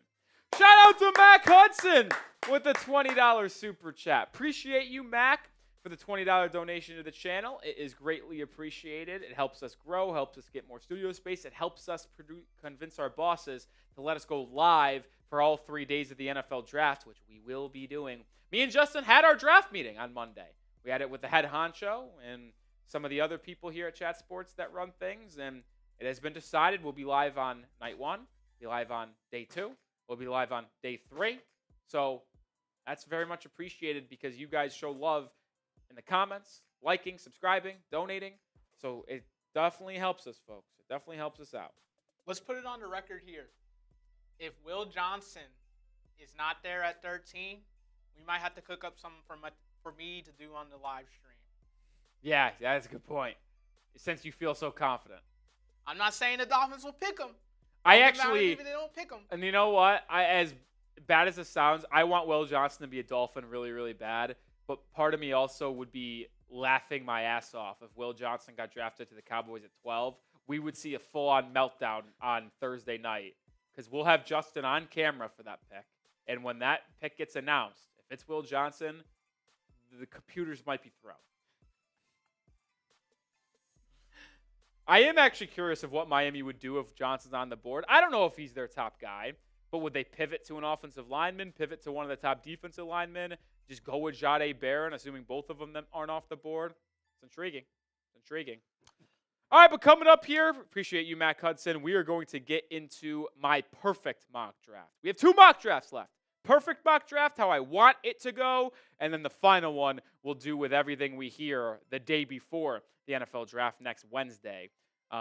So, yeah, be on the lookout for both these videos when they go out later in the week and next week. But let's get into my perfect Miami Dolphins mock draft. With less than a week to go until the NFL draft, I am doing my perfect Miami Dolphins mock draft. This is what I would consider the best possible outcome for the Miami Dolphins based off everything we have heard, seen, team needs, all 7 rounds, all 10 picks, no trades. Let's just see how things would go in my perfect ideal situation. And in my perfect ideal situation, I think Will Johnson, the cornerback from Michigan, ultimately slides and is there at Miami's 13th overall pick. Now, when you think about where Will Johnson could go in the first round, I think 13 is the floor. Like, I think he could go 6 as his highest point to the Raiders, but 11, 12, or 13 is where Johnson will likely go. 49ers need a corner, the Cowboys need a corner, and the Dolphins desperately need a corner. And ideally, hopefully, Johnson is not picked by one of those 2. And Dallas goes with a offensive player like Tedder McMillan, Matthew Golden, or a running back like Amarian Hampton. San Francisco, hopefully they go with either Jade Barron or Kelvin Banks or one of the other offensive linemen if they fall on draft night. And I can't say this enough. Will Johnson is my guy. He is the guy that I want. I've been saying it for weeks. I've been saying it almost for a month now. Because I used to came to this conclusion that we needed Will Johnson to work alongside Jalen Ramsey. But based off what happened earlier this week, it feels like Jalen Ramsey will no longer be on this depth chart relatively soon, which is not good. I don't like that. So we need a cornerback one of the future, and I think Will Johnson will be able to fill that void. There's questions about his ability to play in man coverage because his lack of straight line speed and his change of direction being a little bit weak based off his 4.33 shuttle time, which ranked in the 13th percentile. But he just put up good numbers at Michigan. He locked people up for the Wolverines, and I think he would fit in Anthony Weaver's system that is very versatile, exotic, and different. I think it works in Miami, and I think Will Johnson would be able to be a solid CB1 for the Dolphins right away. All right, make sure you are following us on Instagram, by the way. At Dolphins Today IG is our handle. Content over there on the Instagram page that you can't find on YouTube. We currently have 820 follows. We're trying to get to 1,000. We're 180 away. That would be very much appreciated if we get to 1,000. Dolphins Today IG is our handle. Short form content, have you covered everything Miami in between our YouTube videos. Let's move over to the second round. And ideally for me, we go corner in first round, and we go defensive line in the second round because we still have nobody on the defensive line outside of Zach Sealer and Benito Jones. And, well, there's not many good free agents available, so you can't trust Miami to address that in free agency after the NFL draft. And I am a big fan of TJ Sanders. There's been guys like Alfred Collins, Darius Alexander to be mocked to Miami at 48, but I think Sanders is my personal favorite. He is explosive. He is a disruptor on the interior. Him and Zach Sealer, I think, will just have a field day on some of these opposing interior offensive lines for the Dolphins defense. Sanders last season, a 12.6% pass rush win rate for South Carolina and an 8.8% run stop rate. Doing that in the SEC is impressive work. TJ Sanders was one of the main reasons that South Carolina defense was better than expected. I think Sanders is a really solid pro as well. And we talked about Will Johnson being my number one guy that the Dolphins could draft at 13. I will argue TJ Sanders is the number one player I want the Dolphins to draft at 48. Because when you mix in where they could go, I think Sanders will go on day 2. I would be shocked if he ultimately went first round. I think the only first-round defensive lineman on the interior will be Mason Graham, Derek Harmon, Walter Nolan. But I could see Sanders going early second round. But in this situation, he slides the 48, and the Dolphins scoop him up and add him to that interior, and I do jumping jacks and joy on draft night. Let me know who your my guy is in the NFL draft. We all have them, right? We all do the scouting. We all do the film. We all watch the mock drafts, read about these guys, and come up with the players that we want to be on the Dolphins the most. I would argue Will Johnson and TJ Sanders are both my guys. We'll have another one coming up in just a bit, but I want to know yours down in the comment section. Wouldn't say he's a my guy, but Charles Grant, the offensive lineman from William and Mary, I think would be an ideal pick for the Dolphins at 98. Assuming you go DB and then defensive line, you can't forget about the offensive line hole at left guard. And Charles Grant, I think, is a fine pick at 98 and a clear-cut kind of tier break between some of the other offensive linemen that could be going in this range. Grant for William and Mary last season was absolutely elite. Obviously, the question about having a jump in competition, only played a handful of FBS teams last season and in his career, but graded out extremely well in 2024. As you see on screen, only allowed 2 sacks. And the intriguing thing about Charles Grant is that I think he fits on this Dolphins roster very well. When you look at his scouting report, at least in my opinion, he's an athlete. His RAS score was in the high 5s, but if you look at just his 40-yard dash and 20-yard split, it's ranking in the greens in the high 8s. So I think he fits in the Dolphins zone scheme that they run. He likely will shift inside, only being 311 pounds, but a wrestler in his past. He's got physicality. He will need to improve his strength to play on the interior, and is a developmental guy, but I think he is someone that could have the highest outcome of any third-round offensive lineman at pick number 98. And moving on to day 3, the first selection Miami owns is 116. I think the most ideal outcome here is Billy Bowman Jr. And Chris Grier did say this past week at his press conference that Miami likely won't draft or a safety high because they believe they have 2 starters already in their building with McMorris, Malifonwu, Davis, and Campbell. But Bowman would be just a perfect addition to that room. He was so good in coverage last year, just allowing barely above a 50% completion percentage, only 131 yards, had a couple interceptions, a QB rating when targeted of 79.6. Billy Bowman has a lot of traits that I like in as a safety. He's athletic. He displays elite sideline to sideline range and speed to be that deep center field safety. Now, the one question with Billy Bowman Jr., I'm not going to lie, it's his tackling. He is not the best tackling safety. He isn't. And I'm not going to try to come up here and act like he is. But when you look at him as a coverage safety, he can cover. He's a ball hawk. And you put him out in center field, let him read the defense or quarterback, see what develops over the middle of the field, deep down the sideline. And then when the quarterback lets it rip, I think Bowman's got the athleticism to get there, break up the pass, or even take it away as he ran a low 4.4 40-yard dash. I'm a big fan of Bowman. I think he might be available in round 4. Could be a third-round pick as well. But if he's there on round 4, that'd be a perfect safety selection for the Miami Dolphins.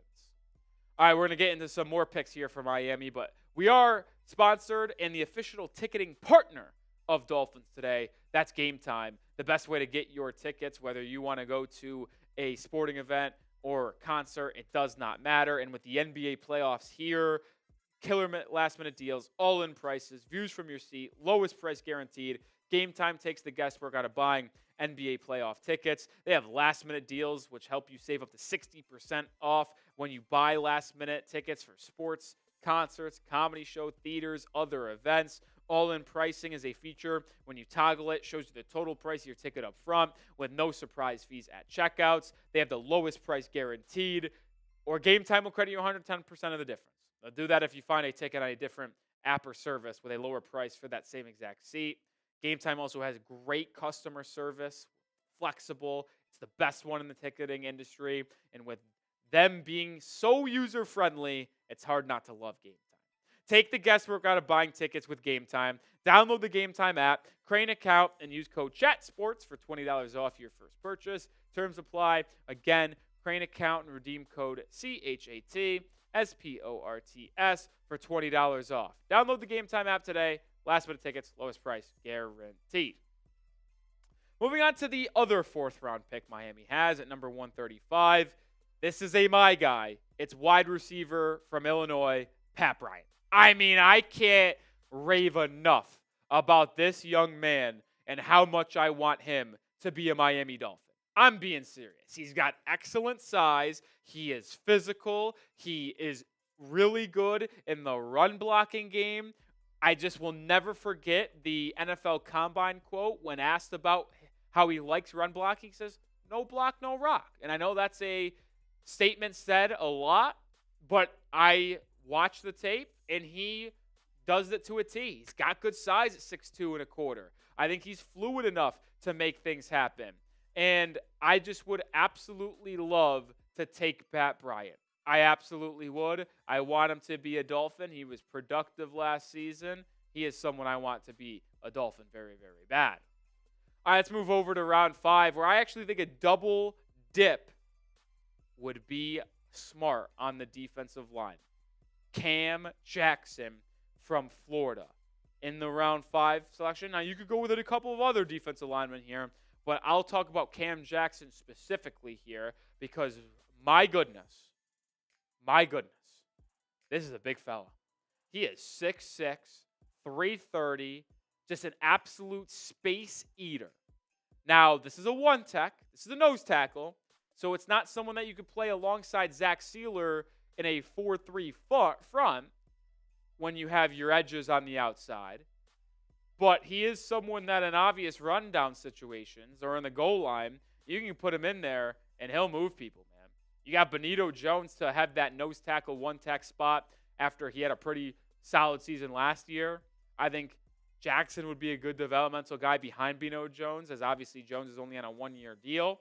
I like Cam Jackson. I like his size, but I also like the idea of doubling down at defensive line, considering Miami only has 2 standard contract players at the position group right now, and that is Benito Jones and Zach Sealer.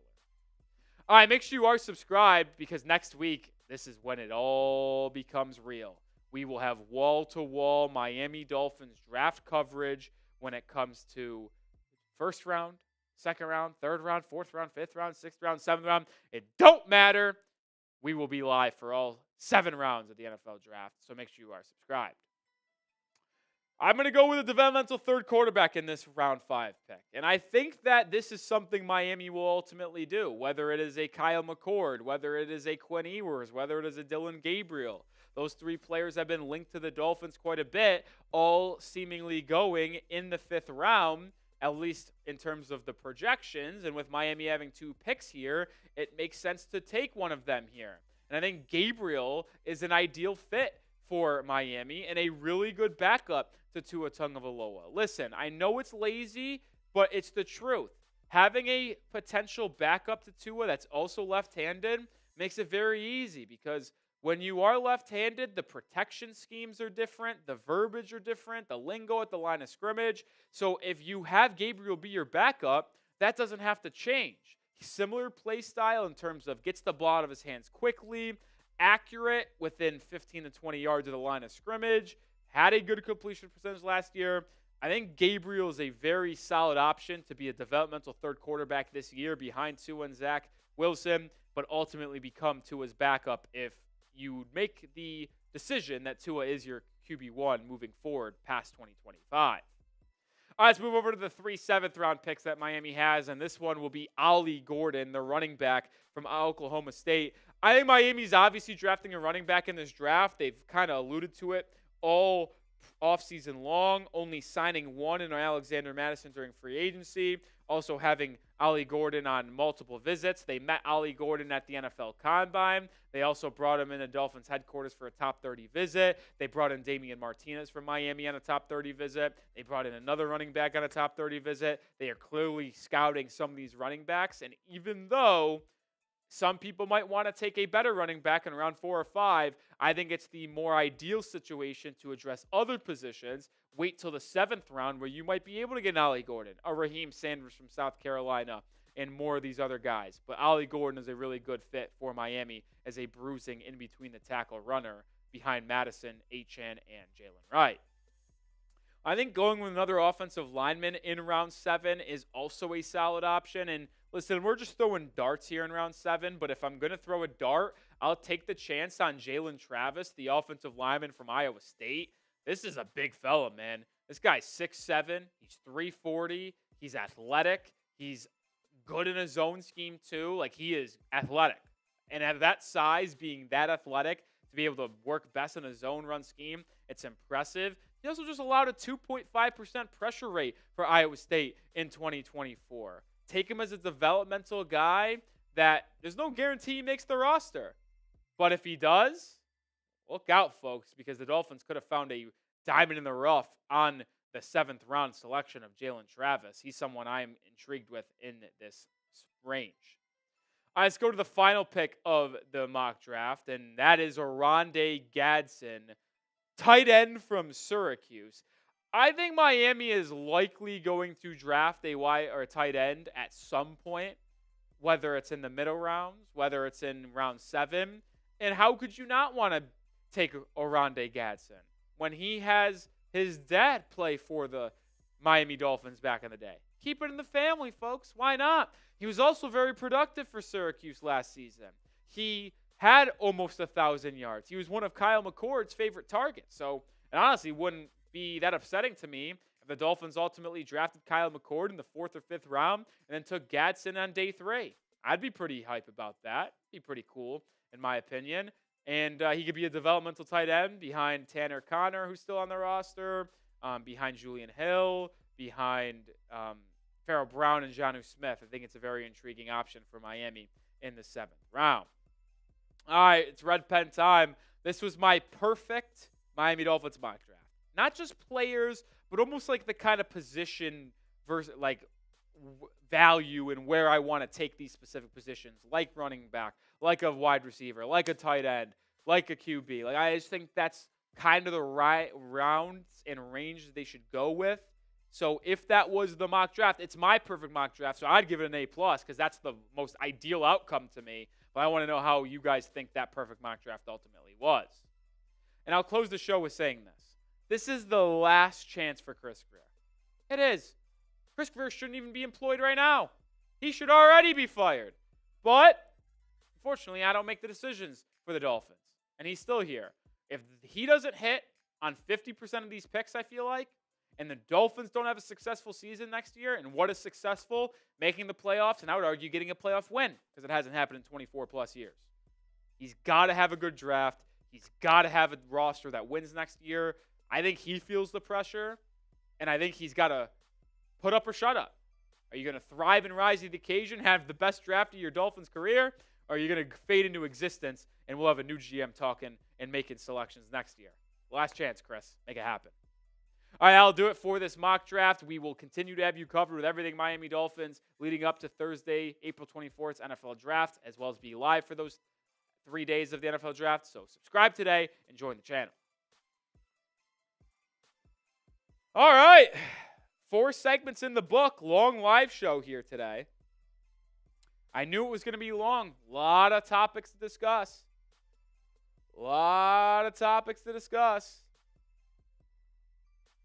I saw Yes, I Agree saying that was an A-plus grade. Bill Lyons saying A-plus. Grade that mock draft.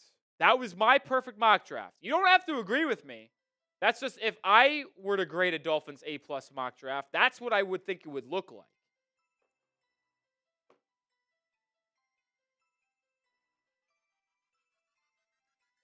Tyman saying A. Skunk Ape saying Billy Bowman and Cameron Jones Johnson give me to force it to give it a B, downgrade from an A. So you're telling me that my 4th round and 5th round picks make you make a mock draft to a B from an A. It's pretty rough. Yeah, Isaac, we went Will Johnson 13 overall. Who knows if he'll be available on draft night at 13, but in my perfect ideal situation, he is, and that's who the Dolphins take. All right, we still got 70 people watching. We've been live for an hour and 40 minutes. We'll stay live if any super chats come in. If you guys have a question on the Dolphins, we'll answer it. You want to get your thoughts on screen. Busy day with Jalen Ramsey, Chris Grier press conference, the whole 9 yards. But we'll head out of here if no super chats come in the next minute or so. Justin, I don't know if I brainwashed the channel, or is it just that obvious that Will Johnson's the pick for Miami? But it feels like Dolphins Twitter, Dolphins YouTube is like 98% in agreement that we want Will Johnson at 13. Hey, it's kind of funny considering that beginning of the offseason, it was O-line or nothing. Yeah, right? Like, how crazy is that? Like, in the beginning, before free agency, if we didn't mock draft an offensive lineman at 13, getting people with pitchforks in the street. We mock drafted, I think, predominantly safeties and offensive linemen. It was like either Will Campbell, Armand Mambu, Kelvin Banks, Malachi Starks, or Nick Emenwari for like the first 5 mock drafts. And then over the last 6, I think 3 of them have been Will Johnson. Because it's like, it just feels like that would be the pick for Miami if he's on the board every time. And when it comes to the simulators, he's always there. Now, maybe I should be doing a better job of switching it up and taking Gajade Barron or anything like that, but that's really all it is, man.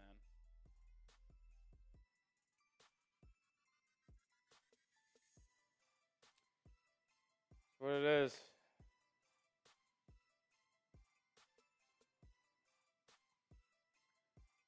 All right, we'll give it another 30 seconds, and then we'll sign off if no super chats come in. Long and fun stream.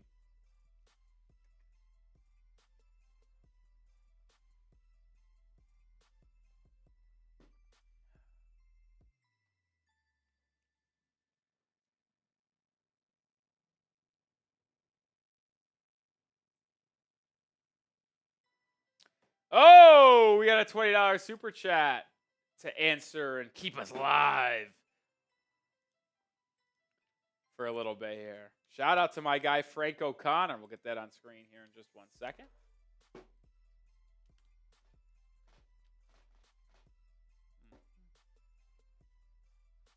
Shout out Frank O'Connor saying, 1, I called to sell. 2, do you think Chris Grier is selling due to knowing he's going to be fired? No.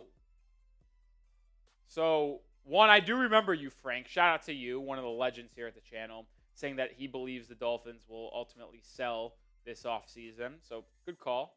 We'll see if they ultimately do trade some of these guys. It would be the opposite, though, Frank. And, right, like here's the truth. If you know you're on the hot seat or you're going to be fired, you are going to do everything in your power to try to put together a winning roster for this year, right? Because if, let's just say, Dolphins don't have a good season, he's fired. Well, then they don't want to trade away the players that would help them win. Right? Like, you're not trading away Tyreek. You're not trading away Jalen Ramsey if you want to win this year. So I think it's the opposite, which is kind of scary that he might have the job security to trade away Jalen Ramsey because he knows that he still wouldn't get fired next year. That's a concern. That's the one thing that gives me cause for concern. I don't mean the most concerning part of it at all. Not that Ramsey's going to get traded. That Grier has the feeling to himself that he's got the safety net to trade. It's interesting. Appreciate the $20 super chat, Frank.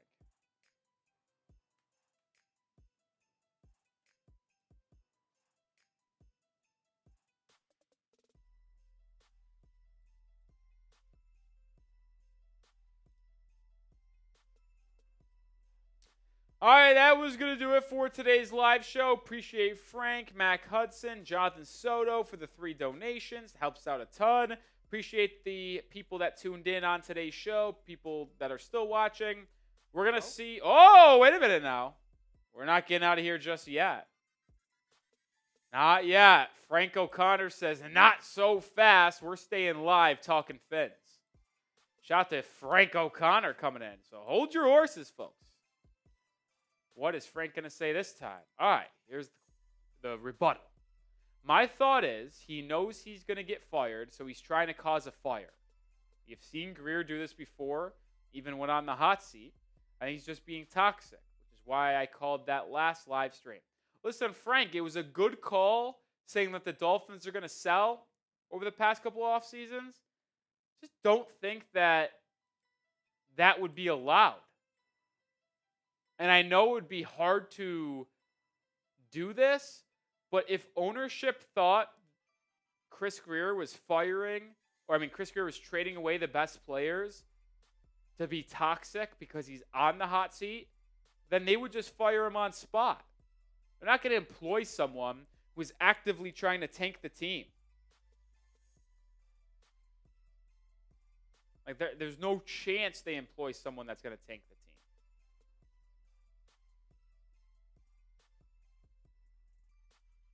Appreciate the super chat, Frank. I don't see that being something that would happen, man. Listen, also this, Frank. Chris Grier, if he were to get fired for the Dolphins, he's going to want to still work in the NFL. And if he just is like the worst person ever to Miami and like tanks everything, no other team's going to hire him. So I don't see this being something that's going on. I don't see that as something that's going to happen. I don't. But Frank, as always, you're an absolute legend. You're an absolute legend. Hopefully, Frank, you'll be joining us for our NFL draft coverage next Thursday, Friday, and Saturday. I am not sure if we'll go live on Tuesday. Oh, another 20 from Frank. Frank's bringing it, baby. Let's see. Well, me and Frank are having a personal one-on-one conversation for 60 other people to see. I love it. I absolutely love it. Hopefully, you'll be with us next week, Frank.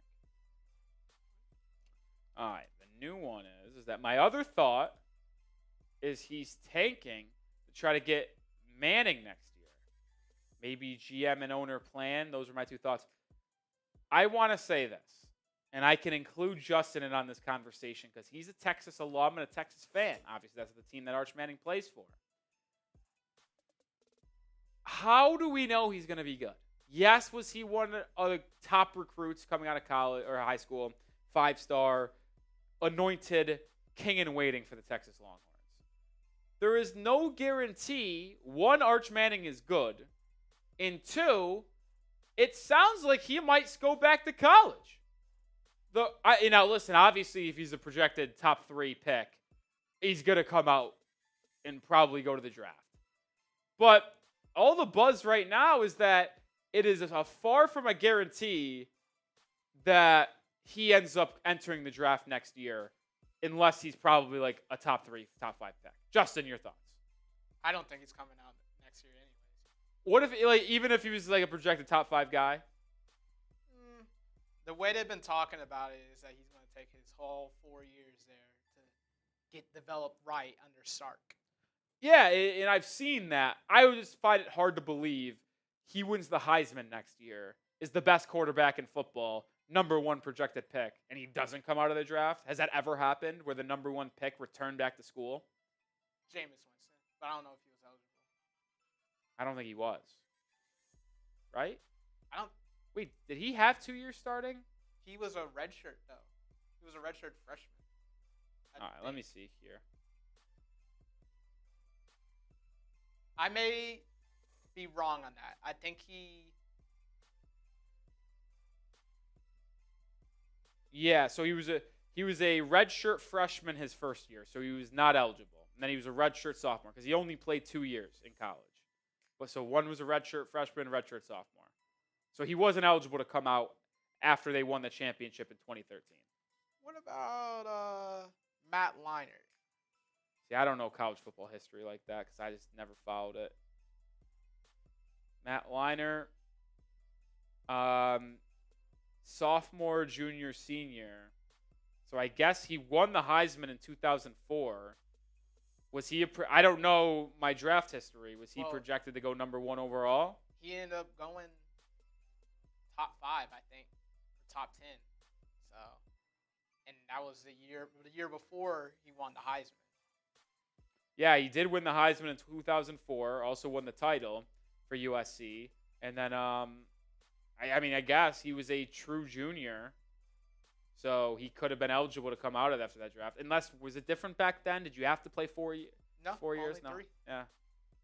Did you have to play 3 or just be in college for 3 years? Be in college for 3 years. Okay. I don't know if that rule ever changed. Ended up getting drafted 10th overall in 2006. It's not like his numbers were bad in the following year. They were more or less the same. That was a run-heavy offense with Lindell and Reggie. Another super chat from Frank O'Connor. The legend just continues to grow. I'm just saying, I've watched the Dolphins since I was little, and this last decade we've seen Grier do some astronomically stupid things. Don't disagree there. Just some fruit for thought. Would there be anyone that the Dolphins would tank for? Gotta be honest. I appreciate the super chats, Frank, and I wish I could give you an answer on this question, my friend. I have been so wrapped up in the 2025 NFL draft, it's hard for me to look ahead to the 2026 NFL draft. It just is. I'm sorry. Like, I know Arch Manning is eligible. Nico, however you say his fucking last name, from Tennessee, but he's tanking himself right now. Frank said, I just like to think 5 moves ahead. You're a legend. Are the Dolphins the organization that should be tanking, considering what happened when they got to it? Yeah, I just say don't tank. Tanking, when you quote-unquote tank, nothing ever goes well for you. So I'm looking at NFLDraftBuzz.com. Now, I don't know if this is a good ranking whatsoever, but the top players for next year, Arch Manning is number 1. Some offensive linemen from Miami, Francis Maiga, Caden Proctor, Nico, Caleb Downs, TJ Parker. I don't know how accurate this list is. They just took the top 10 recruiting rankings. But Caleb Downs would be Caleb Downs definitely has got to be up there, right? Yes. Like, if you're thinking quarterback, Frank, to tank for these quarterbacks, like, it's going to be Arch Manning, potentially Drew Aller, Lenora Sellers. I